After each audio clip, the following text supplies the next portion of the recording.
EMS palliative സൊസൈറ്റിയുടെ ഭാഗമായി പ്രവർത്തിക്കുന്ന ലൈഫ് പദ്ധതി പ്രകാരം കഴിഞ്ഞ ദിവസം മരിച്ച ഇളകൊള്ളൂർ ശാന്തി വിഹാറിൽ ശ്രീ പ്രഭാകരന്റെ ഭൗതിക ശരീരം കോട്ടയം മെഡിക്കൽ കോളേജിലെ വിദ്യാർത്ഥികളുടെ പഠന ആവശ്യത്തിനായി നൽകി. സമ്മതപത്രവും ഭൗതിക ശരീരവും മകൻ അജിയിൽ നിന്ന് ലൈഫ് ചെയർപേഴ്സൺ കേണൽ ഇന്ദിരാദേവിയും EMS പാലിയേറ്റീവ് സൊസൈറ്റി പ്രസിഡന്റ് ശ്യാംലാലും ചേർന്ന് ഏറ്റുവാങ്ങി. Society secretary Sasikumar, vice president Santhosh Kumar, Jose, Afzal തുടങ്ങിയവർ പങ്കെടുത്തു. എന്താണ് ഇങ്ങനെ കൊടുക്കാനുള്ള സാഹചര്യം ഉണ്ടായത്? വർഷങ്ങൾക്ക് മുന്നേ ആഗ്രഹമായിരുന്നു, പിന്നെ ഇങ്ങനെ കോട്ടയം മെഡിക്കൽ കോളേജ് പിള്ളേർക്ക് പഠിക്കാൻ കൊടുക്കണം, വെറുതെ എന്തിനാ മണ്ണിനകത്തിട്ട് ചെതലെടുത്ത് കളയുന്നത്, തീ കത്തിച്ച് കളയുന്നത് എന്തിനാ, അപ്പോൾ ആർക്കെങ്കിലും പ്രയോജനം വരുന്നെങ്കിൽ വരട്ടെന്നാണ് പറഞ്ഞിരുന്നത്. അപ്പം അങ്ങനെ ഞങ്ങൾ രണ്ടുപേരുടെയും കൊടുത്തിരുന്നത്. അപ്പോൾ അമ്മയുടെ ഇങ്ങനെ ദാനം ചെയ്യുന്ന ഇങ്ങനെ കൊടുത്തിട്ടുണ്ടോ? കൊടുത്തിട്ടുണ്ട്. അപ്പോൾ മക്കളും എല്ലാം കൂടെ ഇതിൽ താല്പര്യപ്പെട്ടുണ്ടോ? ഇല്ല, മക്കൾക്ക് ആർക്കും താല്പര്യമില്ല. 2 മക്കളാണ് എനിക്കുള്ളത്. ആർക്കും താല്പര്യമില്ലായിരുന്നു. കുറേ വർഷങ്ങൾക്ക് മുന്നേ ഞങ്ങളിവിടെ താമസത്തിന് വരുന്നതിന് മുന്നേ തൊട്ടേ പറയുന്നുണ്ടായിരുന്നു ഇങ്ങനെയാണ്. അപ്പോൾ ഇവരെ ആരും സമ്മതിക്കത്തില്ല. ലാസ്റ്റ് പറഞ്ഞു എൻ്റെ അവസാനത്തെ ആഗ്രഹം സാധിച്ചു തരണമെന്ന്. അങ്ങനെയാണ് മക്കൾ ഒപ്പിട്ടത്. അവർക്ക് ആർക്കും മനസ്സില്ലായിരുന്നു. അങ്ങനെ പ്രഭാകരൻ ചേട്ടൻ്റെ ഏറ്റവും അവസാനത്തെ ആഗ്രഹവും ഈ അമ്മ സാധിച്ചു കൊടുത്തിരിക്കുകയാണ്. അപ്പോൾ നമുക്ക് മക്കളോട് കാര്യങ്ങൾ ചോദിച്ച് മനസ്സിലാക്കാം. അച്ഛൻ്റെ കുറേ വർഷങ്ങൾക്ക് മുമ്പേ ഈ ഇതിനകത്ത് ഈ പ്രമാണം ഇത് രേഖയിൽ റെഡിയാക്കി വെച്ചിട്ട് ഇതിൽ ഒപ്പിടണം കുറേ വർഷമായിട്ട് നമ്മൾ ഒപ്പിടാതെ കൊണ്ട് മാറ്റി വെച്ച് ലാസ്റ്റിൽ അച്ഛൻ പറഞ്ഞതുകൊണ്ട് ഇതെൻ്റെ അവസാനത്തെ ആഗ്രഹമാണ്, ഇത് നീ സാധിച്ചു തരണം, വേറെ ആഗ്രഹം ഞാൻ പറയത്തില്ല എന്ന് പറഞ്ഞു. അങ്ങനെയാണ് ഞാൻ വർഷങ്ങളോളം ഇത് ഒപ്പിടാതെ നീട്ടി വെച്ച് അങ്ങനെ ഒരു 2022 ഞാൻ ഒപ്പിട്ട് കൊടുക്കുന്നത്. ഒരു 10-14 വർഷം മുന്നേ മുതലേ പറയാൻ തുടങ്ങിയത് ഒപ്പിടണം പറഞ്ഞു. അങ്ങനെ അവസാനത്തെ ആഗ്രഹം അവർ പറഞ്ഞ് നമ്മൾ സാധിച്ചു കൊടുക്കത്തല്ലേ വരത്തുള്ളൂ. അങ്ങനെ ഒപ്പിട്ട് കൊടുത്ത് അങ്ങനെ സംഭവിച്ചു. ഇപ്പോൾ അമ്മയുടെ ആഗ്രഹവും ഇതേപോലെ സെയിം ആയിട്ടുള്ളൊരു ആഗ്രഹമാണ് അമ്മ പറയുന്നത് വരുന്നത്. അപ്പോൾ അതിലേക്കും നിങ്ങൾ താല്പര്യപ്പെടുന്നുണ്ട്? നമ്മൾ അതിലും ഒപ്പിട്ട് കൊടുത്തിട്ടുണ്ട്. ഓൾറെഡി അമ്മയുടെയും പേപ്പറിൽ എല്ലാം ഒപ്പിട്ട് കൊടുത്തിട്ടുണ്ട്. അമ്മയ്ക്കും മെഡിക്കൽ കോളേജിൽ നിന്നുള്ള ഒരു സർട്ടിഫിക്കറ്റ് കൊടുത്തിട്ടുണ്ട്. ഇപ്പം നമ്മൾ ഇത് മരണശേഷം ആ സർട്ടിഫിക്കറ്റ് ഉൾപ്പെടെയാണ് ബോഡി കൊണ്ടുപോകുന്നത്. അല്ലാതെ അച്ഛനും അമ്മയും ഒരിക്കലും നമുക്കൊരു ബാധ്യതയായിട്ട് ഇന്നേ വരെ തോന്നിയിട്ടുണ്ടോ? ഇല്ല, ഒരിക്കലും നമുക്ക് ഞാൻ ചോദിച്ചു, സ്ഥലമില്ലാത്തതുകൊണ്ടാണോ ഇങ്ങനെ ചെയ്യുന്നതെന്ന് പറഞ്ഞത്. നമ്മൾ ജീവിച്ചിരിക്കുമ്പോൾ സഹായങ്ങൾ ചെയ്തു, അതുപോലെ തന്നെ നമ്മുടെ അവസാനവും സമൂഹത്തിന് ഗുണമായിട്ട് പോകണമെന്ന് പറഞ്ഞ് അങ്ങനെയാണ് നമ്മൾ ഒപ്പിട്ട് കൊടുത്തത്. അല്ല, സ്ഥലമില്ലാതെ കൊണ്ടൊന്നുമല്ല, ദിവസം സ്ഥലമൊക്കെ ഉണ്ടായിരുന്നു. ഞാൻ ചോദിച്ചു നിങ്ങൾക്ക് സ്ഥലമില്ലാത്തതുകൊണ്ടാണോ? അന്നേരം പറഞ്ഞു അതല്ല, നമ്മളുടെ അവസാനം നമ്മൾ സമൂഹത്തിന് എന്തെങ്കിലും നല്ലത് ചെയ്യണമെന്ന് പറഞ്ഞ് അങ്ങനെയാണ് നമ്മൾ ഒപ്പിട്ട് കൊടുത്തത്. അപ്പം ചേച്ചി എന്ത് പറയുന്നത്? അത് തന്നെയാണ് പറയുന്നത്. നമുക്ക് നമ്മുടെ അച്ഛനും അമ്മയും എന്നും നമ്മുടെ കൂടെ തന്നെ വേണം, അവസാന കാലത്തിലും നമ്മുടെ കൂടെ തന്നെ വേണമെന്നായിരുന്നു നമ്മുടെ ആഗ്രഹം. അപ്പോൾ അവർക്ക് ജീവിച്ചിരുന്ന ചിലപ്പോൾ അച്ഛൻ ഒരുപാട് സമൂഹത്തിൽ നന്മകളും എല്ലാവർക്കും ചെയ്തിട്ടുള്ള ആളാണ്. അപ്പം എൻ്റെ മരണശേഷവും അതൊരു മറ്റുള്ളവർക്കൊരു പ്രചോദനമാകട്ടെ, ഞാൻ കാരണം കുറച്ച് കുട്ടികൾക്കും കൂടെ ഒരു ഉപകാരമാകട്ടെ എന്നുള്ള രീതിയിലാണ് അച്ഛൻ ചെയ്തിരിക്കുന്നത്. സ്ഥലമില്ലാതെയോ അല്ല ഞങ്ങൾ അങ്ങനെയൊന്നുമില്ല. എല്ലാ സാഹചര്യവും അച്ഛനുണ്ടായിട്ടും 4 പേര് ഇത് അറിയട്ടെ, അച്ഛൻ്റെ ആ ഒരു നന്മ മറ്റൊരാളും കൂടെ ചെയ്യട്ടെ എന്നുള്ള ഒരു ഇതിൽ ഇപ്പോൾ കണ്ണ് ദാനം ചെയ്യുന്നു, അവയവം ദാനം ചെയ്യുന്നു. ഇപ്പം നമുക്കറിയത്തില്ല ഇങ്ങനെ ഒരു ബോഡി ഡൊണേറ്റ് ചെയ്യുന്നതായിട്ട് ഉള്ളത്. അപ്പോൾ അത് അച്ഛൻ്റെ ആഗ്രഹപ്രകാരമാണ്. അപ്പോൾ അമ്മയും അച്ഛനും ഒരുപോലെ തീരുമാനിച്ച് ചെയ്തതാണ്. നമുക്ക് നല്ല സങ്കടമുണ്ട് അത് ചെയ്തതിൽ. അപ്പം പലരും ഇതേപോലെ തന്നെ ബോഡി ഡൊണേറ്റ് ചെയ്യുന്നതായിട്ടുണ്ട്. പക്ഷേ ഇതൊന്നും സമൂഹമൊന്നും അറിയുന്നില്ല. ഇല്ല, നമുക്കറിയത്തില്ല. ഈ പ്രദേശത്ത് നമുക്കങ്ങനെ ഒരു അറിവേ ഇല്ല. ഇപ്പം നമ്മൾ ചോദിക്കുന്നവരെല്ലാം പറയുന്നത് ആദ്യമായിട്ടാണല്ലോ ഇങ്ങനൊരു കാര്യം കേൾക്കുന്നത്, ആദ്യമായിട്ടാണല്ലോ ഇങ്ങനൊരു. അപ്പോൾ അതുകൊണ്ടാണ് നിങ്ങളെ കൂടി അറിയിക്കുന്നത്. ഇപ്പോൾ ചിലരുടെ മനസ്സിൽ കാണും ഇതെല്ലാം കൊടുക്കണം, അതെങ്ങനെ കൊടുക്കണം, അതെവിടെ ബന്ധപ്പെടണമല്ലോ, എങ്ങനെയാണെന്നൊന്നും അറിയത്തില്ല. അപ്പോൾ അതും ഒരു മാതൃകയാകട്ടെ എന്ന് ഞങ്ങൾ കരുതി അച്ഛൻ വഴി. ഇതിപ്പോൾ എങ്ങനെയാണ് ഇപ്പോൾ അത് ഈ ബോഡി ഡൊണേറ്റ് ചെയ്യുന്നു?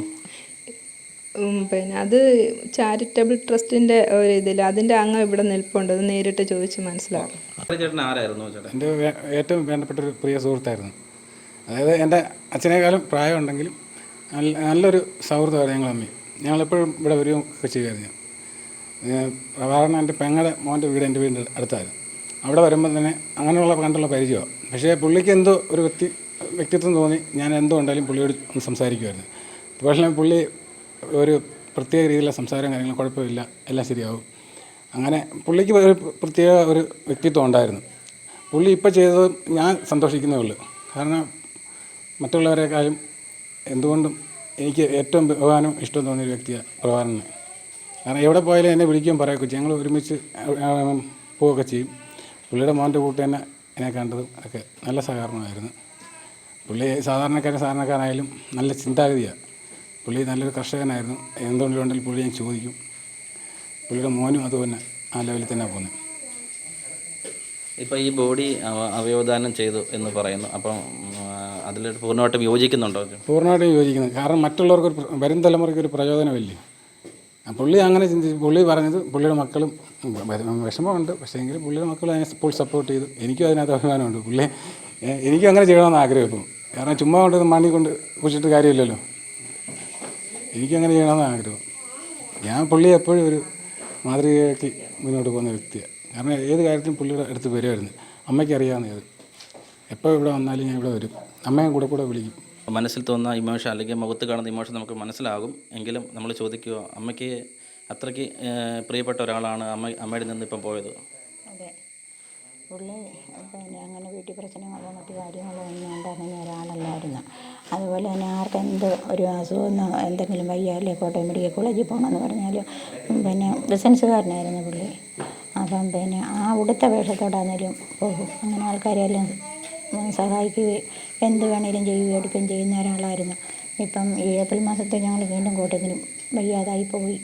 അവിടെ ചെന്നപ്പോഴാണെങ്കിലും ഡോക്ടർമാരോടെല്ലാം പറഞ്ഞു പഠിക്കാൻ പിള്ളേർ സ്റ്റുഡൻസ് വരും. അന്നേരം പറഞ്ഞു എന്നെക്കൊണ്ട് നിങ്ങൾക്ക് എന്തെങ്കിലും പ്രയോജനപ്പെടുന്നെങ്കിൽ നിങ്ങൾ പ്രയോജനപ്പെട്ടോ, എങ്ങനെ വേണേലും എന്നെ പരിശോധിച്ചോ എന്നൊക്കെ ഡോക്ടറോടും പറയും. എന്നിട്ട് പറയും ഞാനിപ്പോൾ ഉടനെ തന്നെ അതായിട്ട് പെട്ടെന്ന് തന്നെ മിക്കവാറും അവിടെ തന്നെ ചെല്ലും. മെഡിക്കൽ വിദ്യാർത്ഥികൾ എന്നെ കൊണ്ടൊരു ഗുണം ഉണ്ടായിരുന്നെങ്കിൽ ഉണ്ടായിക്കോട്ടെ എന്ന് പറയുമായിരുന്നു. അവിടെ ഡോക്ടറോട് തന്നെ നേരിട്ട് പറഞ്ഞ കാര്യമാണ്. നിങ്ങൾ EMS ചാരിറ്റബിൾ സൊസൈറ്റിയുടെ ആംബുലൻസ് ഇൻചാർജാണ് ഞാൻ. അപ്പോൾ ആംബുലൻസിൻ്റെ കാര്യങ്ങളാണ് നോക്കുന്നത്. ഞാനിവിടെ സമീപ പ്രദേശത്താണ് താമസിക്കുന്നത്. ഈ അച്ഛനാണെങ്കിൽ നിരന്തരം എന്നെ കാണാൻ വരുമായിരുന്നു. കാണാൻ വന്നിട്ട് ഞാനിങ്ങനെ ഒരു ദിവസം ഇങ്ങനെ ഞങ്ങൾ കാഷ്വലായിട്ടുള്ള ഒരു കാര്യം പറഞ്ഞതാണ്. ഞാൻ അച്ഛനോട് ഇങ്ങനെ കാര്യം പറഞ്ഞു. ഞങ്ങളുടെ സൊസൈറ്റിയുടെ EMS ചാരിറ്റബിൾ സൊസൈറ്റി കോന്നി എന്ന് പറയും. അപ്പോൾ നമ്മുടെ ചാരിറ്റബിൾ സൊസൈറ്റിയിൽ ഈ അവയവമല്ല, നമ്മുടെ മൃതദേഹം നമുക്ക് മരിച്ചതിന് ശേഷം നമുക്ക് മെഡിക്കൽ കോളേജിന് കൊടുക്കാം.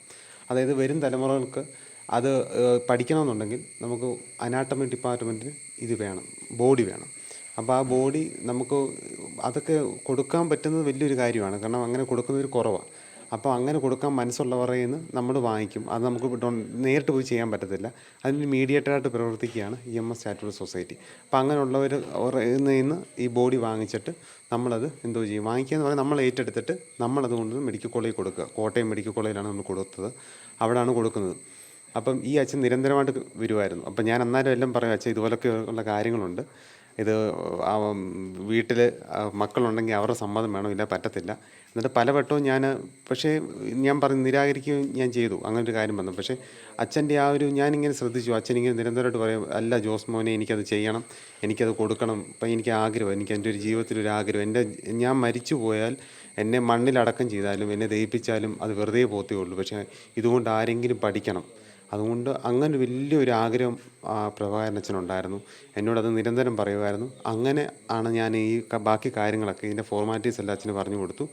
അച്ഛനത് എനിക്കെല്ലാം ചെയ്തു തരുകയും ചെയ്തു. അങ്ങനെ ആ സൊസൈറ്റിയിൽ അത് കൊടുക്കുകയും ചെയ്തു. അങ്ങനെയാണ് ഇത് കൊണ്ടുപോയത്. അപ്പം നമുക്കിനിയാണെങ്കിലും ഇങ്ങനെ ബോഡി ദാനം ചെയ്യണമെന്നുള്ളവർക്ക്, അവയവദാനമല്ല ബോഡി ദാനം ചെയ്യണമെന്നുള്ളവർക്ക് അവർക്ക് സൊസൈറ്റിയുമായിട്ട് സമീപിക്കാം. കോന്നിയിലാണ് EMS ചാരിറ്റബിൾ സൊസൈറ്റി കോന്നി. അവിടെ അപേക്ഷയുണ്ട്. അപേക്ഷാ ഫോമിൽ നമുക്ക് മെഡിക്കൽ കോളേജിലെ അപേക്ഷ നമുക്ക് അവിടെ കിട്ടും. അവിടെ കൊടുത്താൽ അവരതെല്ലാം ചെയ്തിട്ട് കാർഡാക്കിയിട്ട് നമുക്ക് തരും.